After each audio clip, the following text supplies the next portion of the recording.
Hello, नमस्कार आणि आज तुम्ही बघणार आहात खव्याचे काळे गुलाबजाम. तर तुम्ही ना साधे गुलाबजाम तर बघितलेच असतील, पण जे काळे गुलाबजाम असतात ना, जसे स्वीट्समध्ये भेटतात, तसे गुलाबजाम आज मी बनवणार आहे. तर आमच्याकडे आठवडी बाजार असतो. या आठवडी बाजारामध्ये डेअरी प्रॉडक्ट्स आहेत, जे ताजे मस्त असे मिळतात.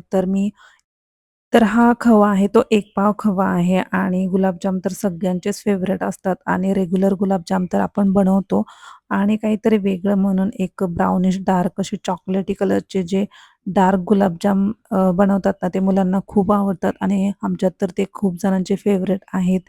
आणि बाहेरचं इन्स्टंट पीठ जे भेटतं गुलाबजाम बनवण्यासाठी ते खाण्यापेक्षा मला तरी हा खवा आणून मस्त असे जाम बनवायला खूप आवडतात. तर बाहेरचं भेसळयुक्त खाणं तुम्ही पण बंद करा. तर ह्या 1 पाव खव्यामध्ये मी थोडासा सोडा टाकलेला आहे. कारण आपले ना छान असे सॉफ्ट गुलाबजाम बनावेत म्हणून. तर आता काळे गुलाबजाम बनवायचं असेल तर जी पावडर शुगर असतो, जी पिठी साखर बोलतो आपण, तर पिठी साखर 2 चमचे टाका. आणि हे सगळं आता व्यवस्थित मळून घ्यायचं म्हणजे एकत्र सगळीकडे पिठी साखर पण लागेल, सोडा पण छान सगळीकडे व्यवस्थित लागेल आणि मस्त असे सॉफ्ट गुलाबजाम होतील. साखर याच्यासाठी टाकलेली आहे, की आपल्याला काळे गुलाबजाम बनवायचे आहेत आणि जेव्हा आपण हे गुलाबजाम तळतो तेव्हा ना मस्त असे बाहेरून साखरेमुळे असे कॅरमलाइज होतात, असे एकदम डार्क ब्राउन होतात आणि आतून पण छान असे जरी खाल्ले तर तरी छान गोड असे लागतात आणि डार्क ब्राउन कलर देखील त्याला वरून येतो. आणि एक महत्त्वाचं म्हणजे ना जे एक्स्ट्रा जे तेल लागणार आहे गुलाबजामसाठी कारण गुलाबजाम सोडा टाकल्यामुळे तेल खेचून घेतं, पण साखर टाकल्यामुळे ते एक्स्ट्राचं जे तेल घेणार आहे ते घेणार नाही आणि कमी तेलामध्ये तळले जातील. तर असं बघा बोलता-बोलता आपलं छान असं मस्त मळून पण झालेलं आहे पीठ. जेवढं तुम्ही मळाल तेवढा छान मैदा देखील याच्यामध्ये मिक्स होईल. आणि मैदा बरोबर घेताना क्वांटिटीमध्येच घ्या. कारण जर मैदा कमी झाला तर हे जे आहे ना गुलाबजाम ते तेलामध्ये मेल्ट होतील किंवा थोडेसे एकदम सॉफ्ट होतील आणि विरघळतील तेलामध्ये. तर मी इथे माझं पूर्ण व्यवस्थित असं मळून झालेलं आहे आणि मी थोडा वेळ 5 मिनिटं रेस्ट करायसाठी ते ठेवून दिलेलं आहे. म्हणजे जे चिरा पडणार आहेत गुलाबजामला त्या पडणार नाहीत. छान मैदा भिजून जाईल आणि आता मी बनवते आहे इथे आपल्याला लागणारा पाक. तर पाक देखील तेवढाच महत्त्वाचा आहे गुलाबजाम बनवण्यासाठी कारण जास्त पातळ देखील चालत नाही आणि जास्त एकदम कडक घट्टही चालत नाही. तर त्याच्यासाठी असं मस्त लसलशीत असा मस्त पाक तयार झाला तर खूप छान लागतो.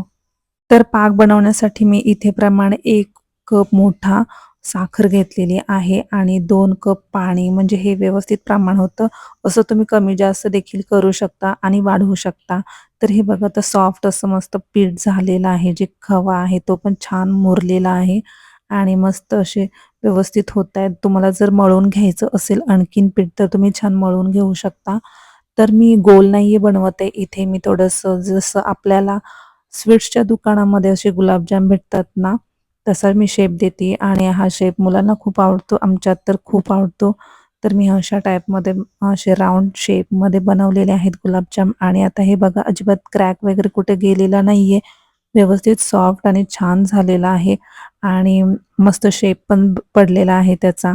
तर हे सगळे बघा माझे करून झालेले आहेत आणि आता आपण हे लो फ्लेमवरती कमी गॅस करून अगदी मंद आचेवरती हे तळणार आहोत आणि जास्त फ्लेम पण करू नका कारण ना मग बाहेरून नुसतेच करपले जातात आणि आतमध्ये कच्चे राहतात. त्यामुळे अगदी लो फ्लेमवरती हे तळून घेऊयात आपण. आणि मी तळायच्या अगोदर 1 मिनिट किंवा थोडंसं कमी असेल, मी अगोदर कढई तापवून घेतली. त्यामुळे ना आपले हे गुलाबजाम आहेत ते खाली चिटकणार नाहीत कढईला. आणि हे बघा आता तेल पण माझं छान गरम झालेलं आहे आणि कमी तेलामध्ये आपण हे गुलाबजाम तळणार आहोत.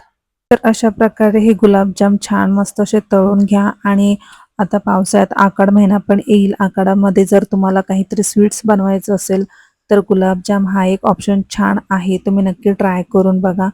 तर हे बघा हे सगळे असे गुलाबजाम ना डार्क ब्राउनिश असे होत जातात आणि कलर बघताय तुम्ही खूप छान आला आहे. तर असंच करत तुम्ही अजून डार्क करू शकता.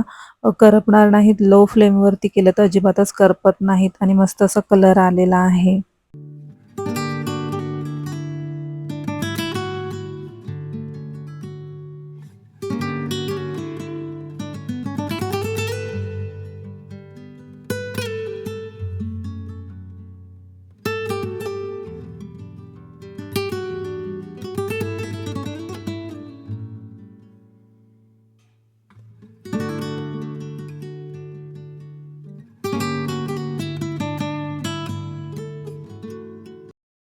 तर बघा माझा असा पाक पण खूप छान झालेला आहे. थोडासा पातळ आहे आणि जर तुम्ही हाच पाक उतरवून ठेवला ना थंड करायसाठी तर तो आणखीन घट्ट होतो.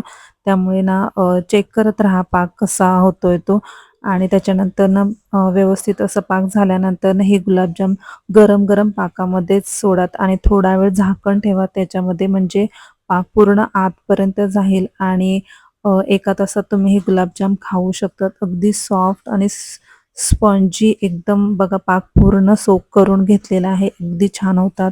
तुम्ही पण हे नक्की ट्राय करून बघा आणि कसे झालेले आहेत गुलाबजाम मला कमेंटमध्ये नक्की सांगा आणि आजचा हा व्लॉग कसा वाटला ते देखील सांगा. लाईक, शेअर आणि सबस्क्राईब करा. चला तर मग बाय बाय.